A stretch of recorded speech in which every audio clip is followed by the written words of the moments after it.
Hi, my name is Mike Dempsey, and I'm a recovering alcoholic. And I've talked to you before on YouTube about the Enneagram and relapse prevention in particular. And what I want to do right now is talk to you about some tools that you can use in recovery. I hope to do several other videos with other tools, but this one in particular right now. And then I'll talk a little bit more about the Enneagram in a minute. But the first thing that I'd like to talk about is a tool called Johari's window. J-O-H-A-R-I apostrophe S window. I-N-D-O-W. And what this is, it's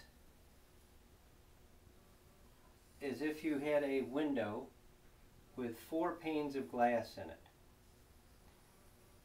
1, 2, 3, 4 panes of glass. And you are up here,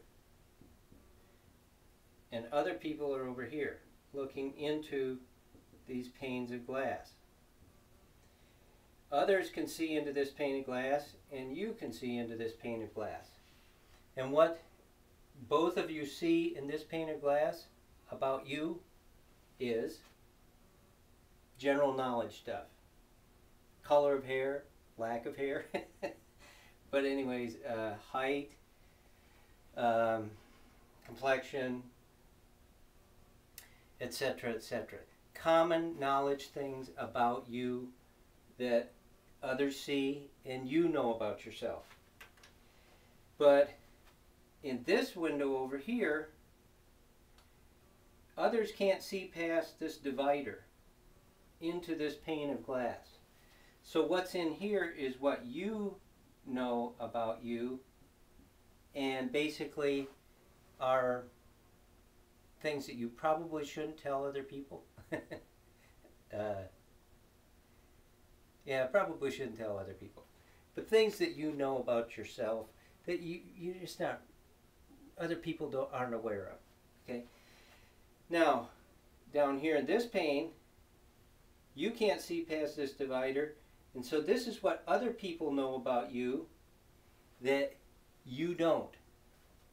And the value of this tool is that if you recognize that other people see things in you, okay, that you don't see, then part of the humility of recovery is taking feedback from other people.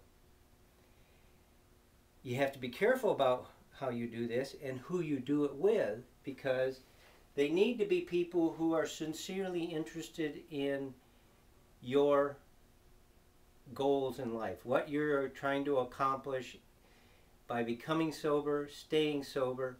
And that doesn't always mean that they're part of your family. It doesn't always mean that they're safe people to be with, but you have to find people who have a sincere interest in you staying sober. In other words, people you can trust, people that you have some level of intimacy with and you value their opinion. And then you can accept feedback from them. And it's very important that you do that, because there's certain things that you cannot see about yourself that other people know. And quite frankly, a whole lot of people knew that you were alcoholic or addict before you did. And that's part of the grief process, is recognizing that, oh, everybody knew, but I didn't. And what's this last pane about? See, this last pane other people can't see and you can't see, so this is what God knows about you.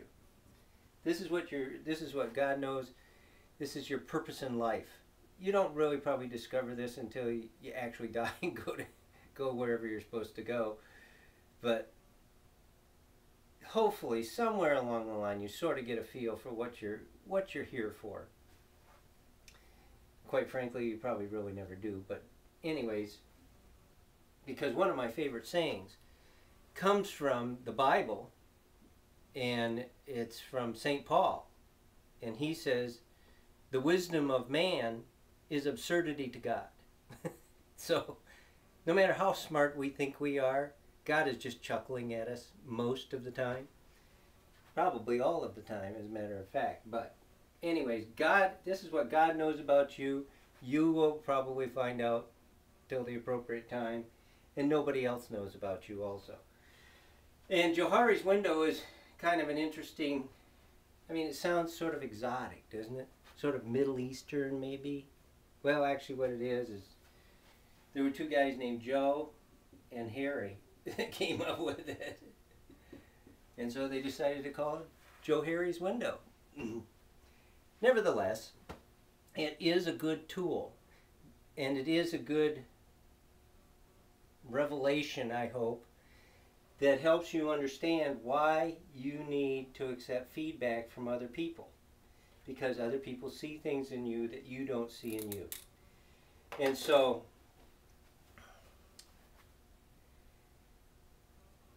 what I want to offer on the YouTube and through my website, etc., is information that would hopefully make some of the things that you're doing in recovery make more sense.